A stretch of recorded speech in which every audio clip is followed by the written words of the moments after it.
If there's a God, why all of this chaos in the world? Tornadoes, earthquakes, they have increased in intensity just like Prophet Muhammad ﷺ said they would. Tremendous number of earthquakes today. Several hundred earthquakes have happened since I've been giving you this speech right now. Along with that, pestilence, violence, wars, occupations, and family abuse. Serious problems. So if there's a God, why is all that stuff happening? It means the person asking the question doesn't even have the basic understanding of what Islam taught. Islam never taught us that this was the Jannah. Huh? What? You thought you were in paradise? Look what Prophet Muhammad, peace be upon him, said. He summed it up with one of the simplest, most beautiful little teachings you could ever imagine. Ad-dunya sijnul mu'min wa jannatul kafir. This material existence that we're in, called hayat dunya, life of this world, is a prison to a true believer. But it's the only paradise to a disbeliever. He narrowed it down to two things: believers and disbelievers. We know as believers that this is the hardest thing we're going to go through. Because when this is over, that's it. It's done. You're not going to be put in any more tests. But you start seeing the results of the tests. You know how that goes.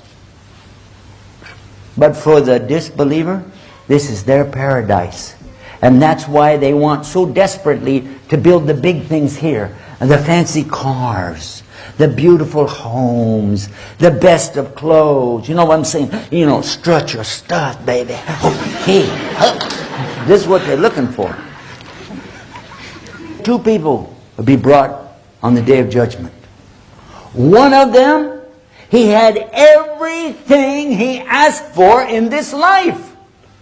Even to the extent when he was dying, he wanted a feast set before him, and he got it. The other person, he didn't get anything he asked for.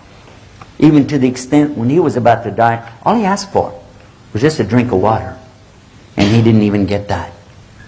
Now on the Day of Judgment, the one who had everything, he would be pushed into the hellfire. Like you put a needle in something and pull it out. Just in that instant, whoop, whoop. He would be asked, remember, he had everything. In your whole life, did you ever see any good? He'd say, well, Lord, in my whole life, I never saw anything good. It wiped it all out. The other man that had nothing, suffered in this life, would be put into paradise. Like you put a pin in something and pull it out. And then he would be asked, in your whole life, did you ever see anything bad? He would say, well, why? In my whole life, I never saw anything bad. No hardships. So why this guy who had everything has to go to hell, and why the other guy goes to paradise? Nobody is perfectly good, and nobody's perfectly bad. The man who had everything in this life, actually he was a very bad person. Allah hated him. So we don't have that concept, by the way. God is love and He loves everything and everybody, no matter how bad they are. No, no, no, no.